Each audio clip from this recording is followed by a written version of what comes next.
you probably get these emails every day. I know I do. Hey, would this interest you if blah, blah, blah? And then there's no like unsubscribe button. It's just like, just reply like, no, not now. And I'm like, what? Like, I'm not replying anything. Junk. It's too much. It's too much static. It's too much noise. So how do you break through? How do you like grab the attention of somebody nowadays? How do your clients or customers find out that you are this wealth of knowledge? So if it's not going to be video, maybe it's a newsletter, or maybe it's every time that you talk to somebody, you make it a point to give them.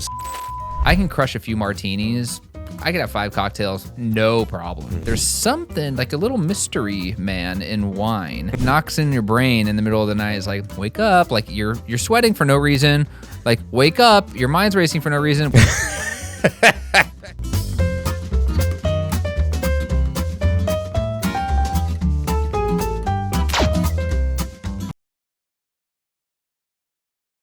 Welcome back again for another episode of the Who Cares podcast, where we talk about all things being thoughtful in business, taking care of the people who take care of you, and where we illustrate that ultimately success and fulfillment goes to the ones who care. I'm Jeff Jekyll. And I'm Jay O'Brien. This Sunday. So I was talking to a couple people about the name that we named this thing, Who Cares, with a period. Yeah. And actually, Ashley, not one of our Ashleys, our Ashley here. Yeah. And she said, because I was like, no, you get it. It's like You got to explain the joke. It goes to the one who cares. Yeah. She goes, I actually think who cares, period, feels more like when someone says, who cares? She's like, that feels to me more like a statement, because I actually think that it makes you feel more on a positive note if you say, who cares? Like, we're here to find out who really cares. And it was like, because I was like, that's the whole deal. Yeah, okay. You don't want people to be like, who cares about what we're talking about? Who cares about what we're writing about? But grammatically, that would be wrong. My wife, Ashley, she'll say like... Well, we're going to take grammar lessons from your wife? No, this is what I'm saying. She'll like write an email and she's like, I was wondering if the things came in, question mark, question mark. I'm like, that's a statement, not a question. You wondering is a statement. I would honestly potentially do that in written form too, though, because like I want that person to see the question marks and identify it as something that they have to reply to. Then just ask the question. I was wondering, did the things come in? Yeah, there you go. Yeah. So like for this, yes, who cares, question mark. It's like, come one, come all. Who cares? So when you have to explain it, when you say you explain your own joke, when you have to say... I don't think you do have to explain it. I think you just keep explaining it. If you just saw the words, who cares, period, you would not realize that was meant to be the end of a sentence. That's literally like the one who cares, or... I would read it the way grammatically. Okay, so then how would you read it? How do you read it? Who cares? But that sounds like a question. But... Of course, it's a play on the question, yeah. But I'm saying because of the period, that's what makes it the joke. Because people are going to read it and they're going to be like, oh, who cares, period. Who cares, question mark is like, yeah, who cares? I understand what she's saying. Like, you say that rhetorically. No one ever actually goes, oh, I'll tell you who cares. Like, it's meant to be a statement, even though it is a question. But if you do it with a question mark, it is putting it out there as we're asking the question. Come one, come all. Who cares? If you care, have a listen, have a watch. Jay doesn't give a two shits. That's what it should be. But it literally is. Maybe it should be who cares, question mark, not Jay. I love that. I mean, I think this is great. But if it all comes back to the nucleus of what we do and all the things that we are sharing, you know, the juxtaposition is I actually do care. Dude, I am so tired today. It's hard to even explain. I'm hitting a wall at like 1 p.m. Let me tell you this. Ash and I, this last weekend, had a 4:15 dinner reservation, and we showed up 30 minutes early. Houston's? Yeah, Houston's. And that day, I was asleep by 7:15, and I woke up feeling refreshed, feeling like $1 million, went to go make coffee, went to the kitchen. It was 11:33 p.m. So Jay has not seen 10 p.m., maybe even 9:30. Yeah, when it's 11's on the clock, I've never seen it dark. Right. So, but you hadn't seen that in a very, very long time. And then last night, for whatever reason... No, I did go to sleep super early. I went to sleep at 9, woke up at 2. And, I think what a contributing factor here is for those who are still tuned in. Barbara, this is for you. Actually, Barbara and Peter will appreciate this because I've been getting pretty into the wine. Oh, yeah. And as a part of the studying and the theory and all the things, hey, you gotta complement it with some tastings, you know? And so like, I'm just tasting a lot of wine. And you know, what's unfortunate about that is that I can crush a few martinis. Like I could have 5 cocktails, no problem. And like go to sleep like a baby, wake up, go work out. No problem. There's something like a little mystery man in wine where that like knocks in your brain in the middle of the night is like, wake up, like you're sweating for no reason. Like wake up, your mind's racing for no reason. Wake up, your suit, you can't get comfortable. Remember restless leg syndrome? Like you have that right now. And I'm just like, dude, what is this? Like why do I need like a thunder blanket around my legs? Do you have? And I should. But like I just got one. It's fantastic. It's only wine. And it's like, why do you do that? What is it? What's the answer now that you've studied so much? Is it the sugar? I can't give up the wine. No, but what's the difference? Why can you drink cocktails? And I've actually never looked it up as to why that is. I don't know. Are there any other, like, are you always eating steak? You're not always eating a similar thing when you're drinking the red wine, so it can also be that. No.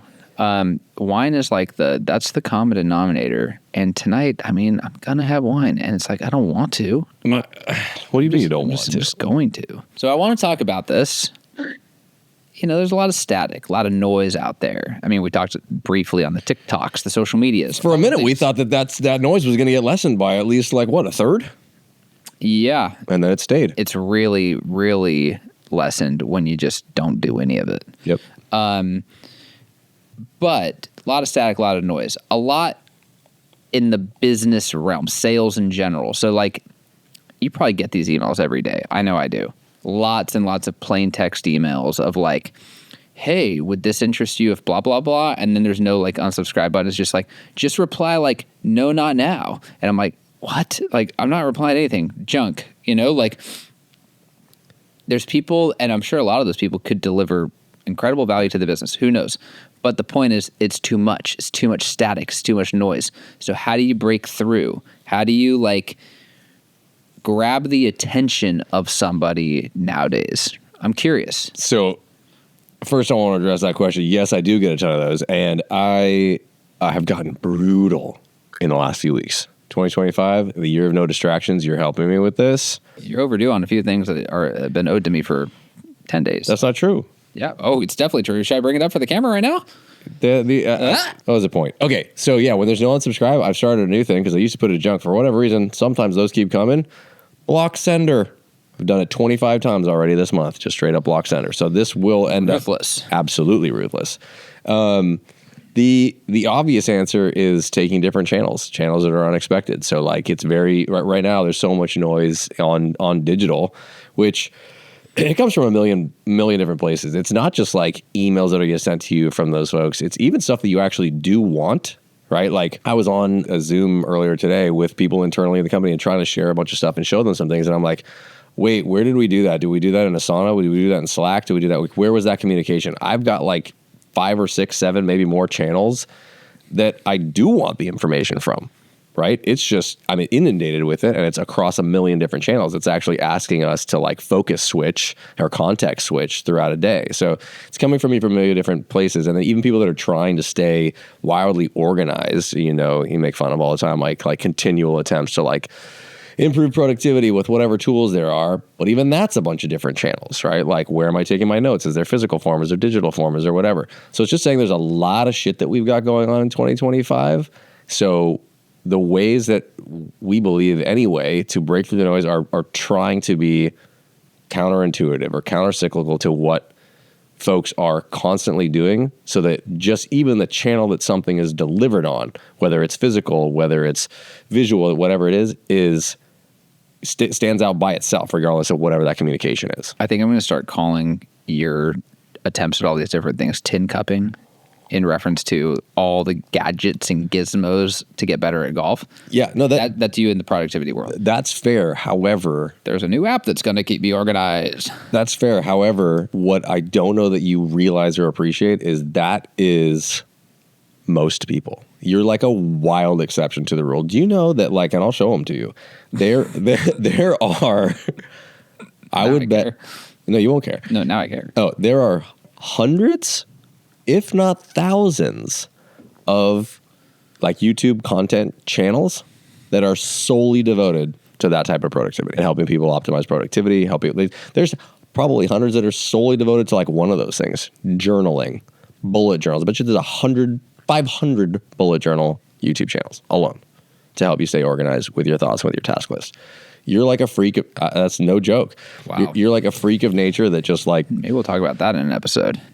we can. Yeah. But know that there's a whole bunch of people that do it. But you are a very rare breed in your ability to like, I guess it's keep it simple. Keep it simple, stupid. All right. So then go back to that. So making an impact, aside from the obvious of what we help people do. Okay, I think there's two main ways to grab people's attention. One is deliver more value than anyone else can or does, or that someone's exposed to, right? Like that's a tale as old as time. Tony Robbins or Gary Vee or whoever, like do things that are so valuable and helpful for somebody that they can't help but pay attention or be glued to your stuff. I'll give you an example, actually. So I am on social media, but it's LinkedIn, so I don't know if that counts. Oh. But Josh Alexander, shout out to Mr. Joshua Alexander. He is a real estate professional here in Orange County. Dude, the guy pumps out content, like good stuff. Like I watch every single one of his videos. What's he talking about? What's he helping people with? Every single thing he's talking about is like valuable information that a homeowner or aspiring home buyer or seller or something would want to know. For example, last week, the question real big, like in the thumbnail, was, do I have to keep paying my mortgage and property taxes if my home burned down in a wildfire? Oh, Jesus. Smart. Yeah. Like, it's a question that a lot of people don't know the answer to because, you know, fortunately, they don't need to know the answer. But now all this stuff has been happening in LA and yeah, people are like, well, wait a minute, how does this all work? You know I have insurance. I don't really know how it works. Boom, video on like, here's how it works. Here are what your options are if you're affected by this. Here's the first step I would take. Like, that's really valuable content. For sure. There's also someone by the name of Mina Yasuda. Oh, yes. She's rad, dude. Yeah. So she's a lender and she's always pumping out super solid content, like a little more granular on like rates and like actually teaches people about the bond market and like the federal yield and stuff like that so people actually understand. Because when you go, oh, rates are going down, and she's like, well, that's not really tied to the federal rate. It's actually tied to the bond market. And here's what that means. And like she's constantly giving context, which is really valuable. Mm-hmm. And then she shares a lot of personal stuff. Like she does woodworking. She learned how to play guitar and like is, you know, like getting through these songs like on camera, very vulnerable. I mean, anyway, that's not really value add. That's just interesting. But the value add stuff is what it's still value add. It's just not as direct with her business. Yeah, I mean, honestly, what that's doing is like the value add's probably grabbing the attention, and then after that, people are like, "Well, I'm actually interested in this person's personality, and like, you know, they're just an interesting human." So anyway, the point is, there's valuable content out there now. Unfortunately, there's a ton of noise just there where everyone's asking me lately about my skincare routine. So obviously, I'm doing videos every day about what I do because a lot of you have been asking. Yeah. I know you guys have been asking. Yeah, I get this question a lot. And there's like 10 zillion people doing that. So it's like, well, you're trying to add value. Even there isn't enough because too much static, too much noise. So I do think the value add thing is one thing. The other is illustrating thoughtfulness and genuine care in a way that nobody else is. Yeah. And it's not because, going back to the name of the podcast, I don't believe that it's because people do not care or that they're apathetic or whatever. Some don't care. Most people we talk to about being thoughtful and like, what if you just like stoked out your customers and what if you just spent all this time? Like most of them aren't like, that's a terrible idea. They're like, dude, I'm so bad with that. Yeah, no, they love it. They want to. It's a desire for them. It's just way too hard to do or they don't know what to do. So I think those are the two primary ways to break through the noise and grab attention. Okay, let's go back to your first one and give a whole bunch of people some ways to do this if they are not about to start talking about their daily skincare routine or start woodworking on videos on LinkedIn. So at a person-to-person level, what that looks like is adding value, being a trusted resource for people to basically give them helpful I guess it's probably less interesting in most industries. It's more about like helpful little facts of knowledge or whatever it is that shows that lets them know that you know and that you become basically the resource. We talk a lot about like, a success for like a real estate agent, for example, is not getting the phone call every time somebody's interested in selling their house or buying their house or helping a friend or saying whatever. It's getting a phone call every time somebody has any kind of question regarding anything that has to do with their home, even remotely. Like literally, I'm thinking of putting in an alarm. Do you have any recommendations? Like I am, it could be as crazy as like, my kids want to have a lemonade stand. Do you know when like the best like street corner in our city or in our little neighborhood would be, do you think, based on traffic? Like that's not ridiculous for you to want to have that position as the person in their life that they would ask for that, because you become their trusted expert. So it doesn't have to be video. It doesn't have to be like a content channel.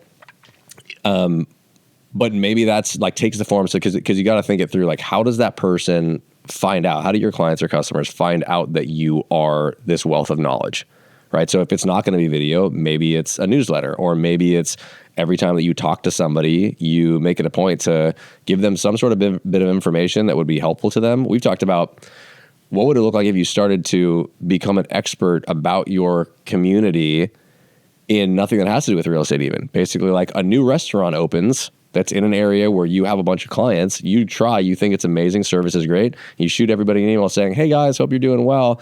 I just tried that new place that opened on the corner of this and this. Service was awesome. The guy that owns it, his name is Mario. Like when you go in there, check whatever, you just provided value to all of your people with something that has nothing to do with the business that you conduct, but you've brought them in and you've made an impact. Shout out again to Mr. Joshua Alexander. He does that. Dude, he does it all the time. Like he's like, new sushi place in Yorba Linda. His whole spot is Yorba Linda. So he's like, new sushi spot in Yorba Linda. He like walks in there. He's like, it's like a minute long video. Like, of just, here's like what you should know about the place. Here's where it's located. Here's the vibe. Here's what's on the menu. Here's what I tried here. And it's like, it's 1 minute. It's done, in and out.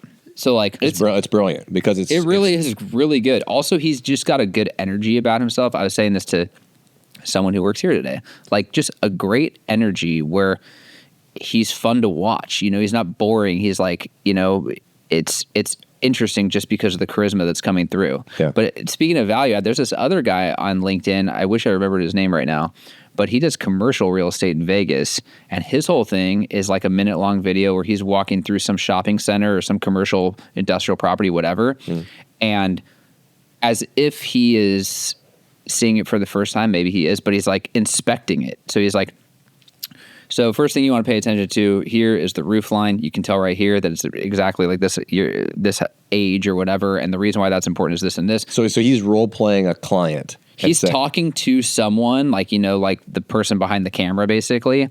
And, he's always got like a water bottle in his hand, like he's just out in the field, Yeah. It's like, see the monument sign over there? How this has got like 2 businesses instead of 1 on each one. That basically means like lower income area, this and that. And you're like, dude, whoa. Like he's breaking down this whole science of what to look for in a shopping center, cracks in the asphalt and stuff, like from a lens that you wouldn't expect. So the prospective client is like, this guy's already been helpful to me. Like if they don't have someone that's representing them, they're like, well, this could help me actually if I go tour a place by myself. And if I go unrepresented, like this guy's already been helpful to show me what to do, maybe. Yes. And what that does a lot of times is also like, not that it makes you feel like you owe them something, but it kind of feels like, well, man, you're giving me a whole bunch for free. Yeah. Right? So when it comes time to the Patreon or whatever, like you might pay for content. Who knows? Yeah. But okay, so going back to what you said about opening up conversations, and yes, when I used to sell real estate, I used to say that all the time. Like the win for me is you asking me about the alarm system or lemonade stand or whatever it is. Like, of course, like the direct ask, hey, can you list my house? Sure, that would be great. That's very on the nose, and hopefully we get there one day. But if I could, like we talk about this concept of life share, if we could open up these moments where you will share your life with me, what's going on in your life, and I could be the first person you have those conversations with, I have the opportunity to be valuable to you, to help you in some way. And I mean, dude, we know so many people that like, they give us so much and there's nothing in it for them, like just introducing us to people and whatever. So that's great anyway. But I'm thinking about this commercial agent in Vegas. Like he has no clue who I am. He has no clue that I'm watching his videos. But at the end of the day, I could for sure see myself reaching out to him and being like, hey, I have questions about real estate in Vegas. I know you do commercial. I need someone in residential. I just wanted to ask you first, like, Sure. because he's proven himself to be valuable enough and trustworthy enough, and the authority on a similar matter that like his referral is gonna pack a punch with me. Yeah. You're opening up the conversation. Yeah. Well, so on the topic of the day being how to break through the noise and make an impact, would you say that these people, they are the exception to the rule, and that is what's making them stand out? I mean, partly it's standing out or making an impact on you because they're providing value, asking nothing in return, right? Mm-hmm. And then part of it is in a world of in a social media or content world, when so many people are making so much stuff, the fact that they're doing it in a very unique way is what sets them apart and makes you remember them. I think it's both things. I think it has to be unique. He can't be like, one thing you want to keep in mind is if the place is a wreck, it's going to cost money to repair. And you're like, thanks, guy. Like, that's not helpful, Yeah. But the monument signs, you wouldn't necessarily look to like what's included. That's very specific. That's like you're getting, and honestly, there's an agent down in San Clemente. The way he sells real estate, and I've interacted with him a few times, far different than anyone else I've interacted with before. Like, he knows like local code. He knows like just so much about like the process of permit approval and setbacks and zoning laws and all these things that a typical agent wouldn't know. He's just become so focused on that wow, there's a lot of value there now, So, that's interesting. If you're in like a really commoditized industry, you're selling something that a million people are selling, maybe a unique approach. Like if there's people out there that are like, well, I want to do that, but I don't know what my thing would be or what's my unique angle or whatever. Like maybe it's like some aspect of whatever is however loosely related to what you do, you could choose to be the expert on, right? Like, and then you just go with it. So like it could be, I know Josh is doing all these different things, but it could be that you're like, you know what? I absolutely love food and I'm a real estate, or I absolutely love cocktails and I'm a real estate agent and I'm in this location. I'm going to make my thing, even though it's not actually related to homes, I'm going to make my thing mixology and like bars and different things that are in this area. And I'm going to be the guy that tells you about all the spots, tests it out for you. And like, that's just your thing. Yeah, that could for sure grab attention for sure. I mean, the age old thing, go niche or go broke. Like the smaller down you go, the more specific your audience is, and people kind of like back away from that because like, well, hold on, like Josh is the real estate expert in Yorba Linda, but he doesn't want to turn down that Costa Mesa deal, right? Sure. So I don't know if I want to focus so much on Yorba Linda on my channel because then I turn off the Costa Mesa. That's all backwards. It's like, think of it this way: if you wanted to get into your primary physician, you could probably get in tomorrow. If you had to go see an ear, nose, and throat doctor, it's going to take a month, right? Like the specialist is the one who's packed, and not the generalist. Sure. Although that is because there are fewer of them. Well, there's fewer of the Yorba Linda experts as well, right? So like the whole idea here is that, yeah, you could go super niche on something like that. Maybe it's the mixology thing or whatever. But like if you're like, all I do is 1031 exchanges of condos in Palm Springs. That's all I do. It's like you will build an audience that's like, he's the guy. Or shit, dude, I know nothing about 1031 exchanges. Yep. I definitely need to get out of this, like Airbnb. Like that's the person to call. So anyway, we're kind of digressing a little bit, but like that is the point, is that's one way, is just to deliver value in a way that's so different, that is potent, that no one else out there is doing. And I think the second thing you touched on is not asking for anything in return. Mm-hmm. So you're going hard on this topic and you're delivering value in a concise way, a minute, 2 minutes, whatever it is, something that people are going to click to share out, right? And you're not saying, so that's it, me, John Smith from, whatever real estate. If you're looking for a shopping center, call 888 Shopping Center 1. Like right. You're just like giving value in an organic way that feels real and authentic. Yeah. I mean, and a lot of times it's like your job is not consulting. We just had this happen a week ago. I was talking with somebody here with a couple of folks and ended up staying on a call. You'll hit me over the head, but ended up staying on a call with somebody for like double the time that it was allotted for. Oh God. The guy has all this crazy opportunity in his business, and the way that he's setting up some certain things with relationships are just like, they don't make any sense. And it was like an hour of free consulting. Just at the end, he's like, I feel like I owe you something. Like, you don't owe me anything, man. This is great. I hope this helps you, whether you do it with us, whether you don't, whatever. And literally by framing it up that way, like, no, absolutely, it's my pleasure to do this.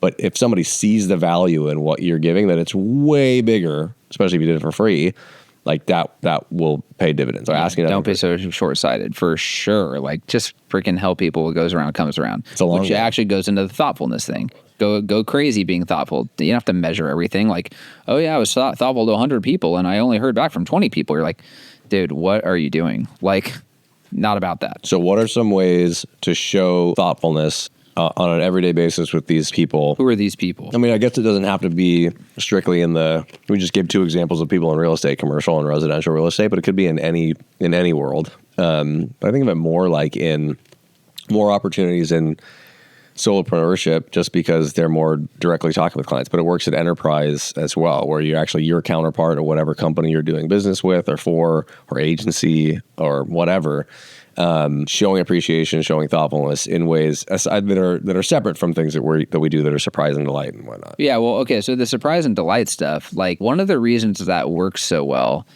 is because it's a low lift. Sure.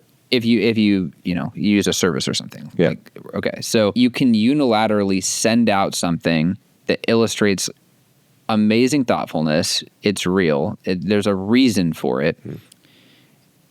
And it's not going to hog up your bandwidth, because, like, let's just use gifts as an example. You're like, okay, I'm going to send out 100 gifts to, 100 of my customers prior to the summer, something for them to do with their kids or whatever. It's like something nice and thoughtful. Like, I like that. I'll check that box, right?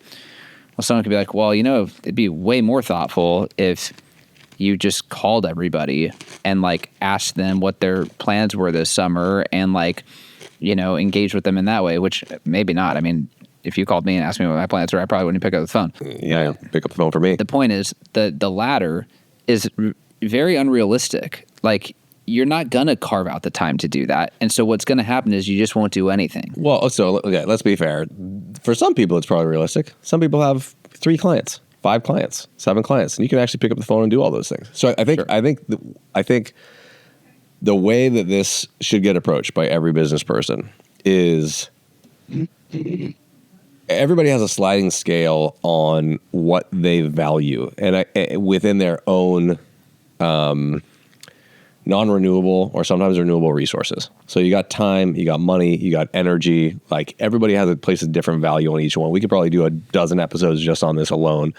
And you are very obvious, right? Like, your number one priority is a non-renewable resource that is time. Right? This is the only thing that cannot renew. I can make more money, I can get more energy, I can get more people to do certain things, whatever it is, but my own time is not something I can create more of.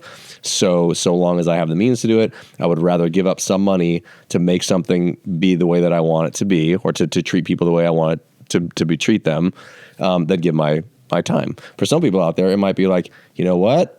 I'm 24 years old. I don't have the fiscal means to do certain things like this, but I do have a lot of time. I don't have a wife. I don't have kids. And I can stay up till I can work 20 hours a day. Almost said 30 hours a day, to do these things. In that case, you figure out, hey, I actually think that I can try to make an impact by calling every single one of these person and remembering to be personal and remembering all these things and trying to do it myself. If that's it, I'd say more power to you. But you essentially have to figure out what's realistic for yourself and what is scalable. It just so happens that, like, once any business or any client list or customer sort of starts to scale, all of those things that require manual or that are, like, so key man reliant just don't scale, right? But so here's one caveat to that. The caveat is this is all under the assumption that the recipient also has the time or wants to spend their time the same way. Like, you could be like, oh, Jay, I got 10 minutes a month for you. And I'm like, I don't, right? So that's part of it is, like, and again, it doesn't have to be a gift. It could be like a note. It could be a text. It could be, there's a lot of different things. Yeah. But showing you're thinking of them. But the beauty of it being unilateral is, like, you can't unsee it. You can't unreceive it, right? If you call me and I don't pick up, the call never happens. Yeah. So, like, it just falls flat. Well, yeah, I guess, and to your point, it's almost like love languages. Like it is very much so. It doesn't really matter if mine is doing it this way. If that's not how you receive it, it's not going to fall. It's like today, I don't even know if you saw this. Today, we had the gal who must run the team that does our like cleaning in the office, the nightly team. She came here to the office.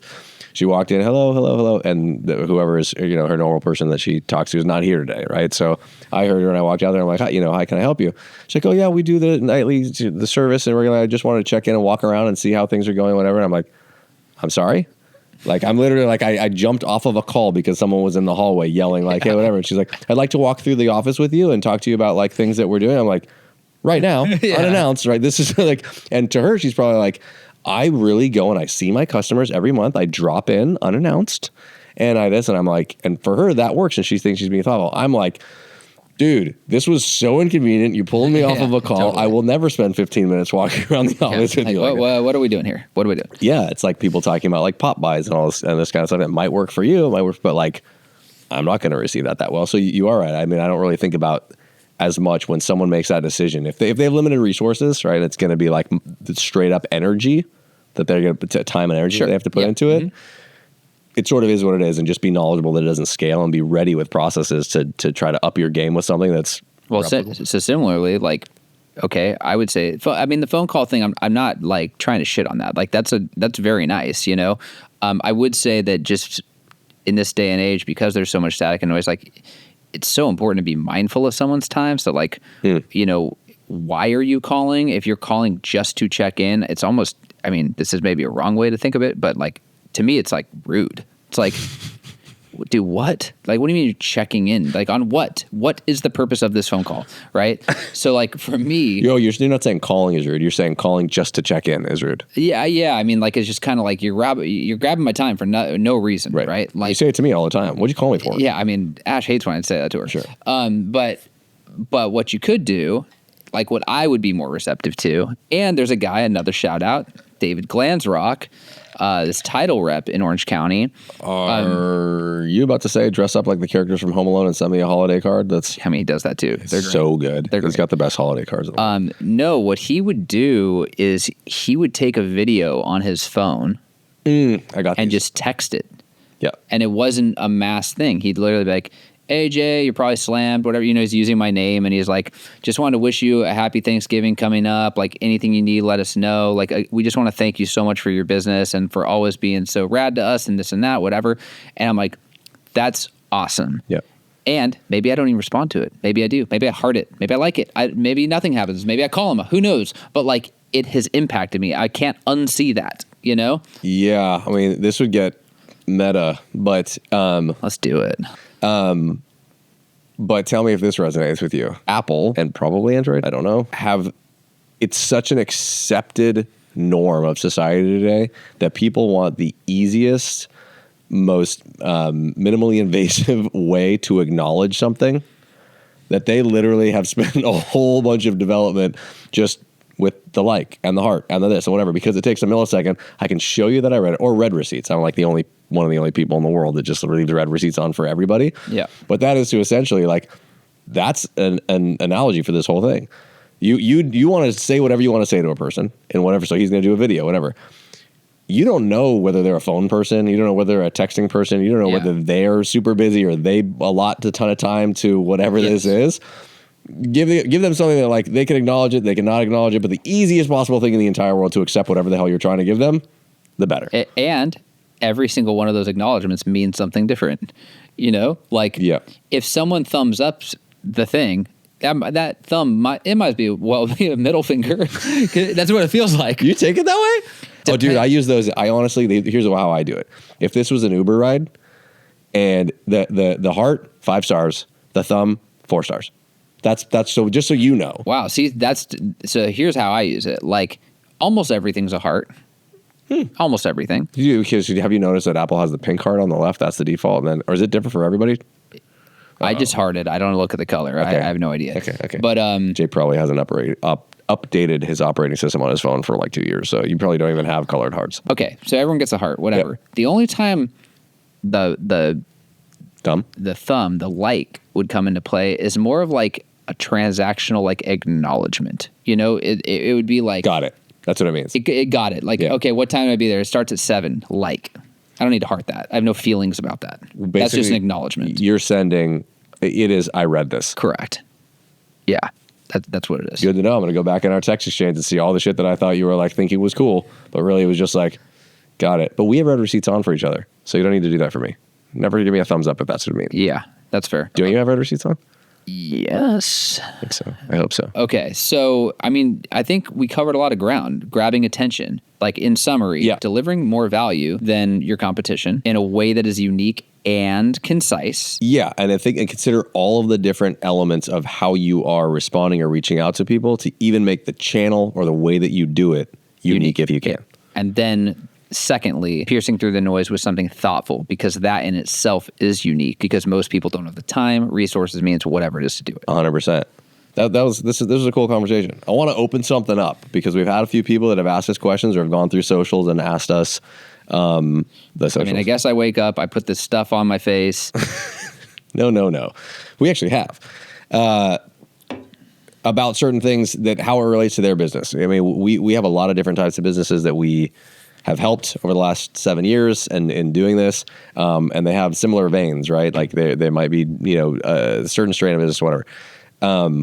We'd love for people to come ask questions, whether in the comments, whether in social, whether it's emailing to us. We've got there's an email address that sends questions to us or something that'll be here. To give us your unique situation. Just be like, here's what my business is and here's a problem that I'm having, or here's, what my questions are about how I deal with my clients and, or vendors or anybody that you work with. And we'll do our best to kind of answer them and, how we see it and how like a lens of thoughtfulness and attention can help. That concludes another episode of Who Cares? Who cares? Of Who Cares? Follow your nose. Follow your nose. Follow your nose. I was going to try to do the English thing where I go up at the end. You did it twice. When you're talking about the cleaning lady coming in, you're like, at this time. Oh, God. That's what you do. You go, run it back. You go, at this time.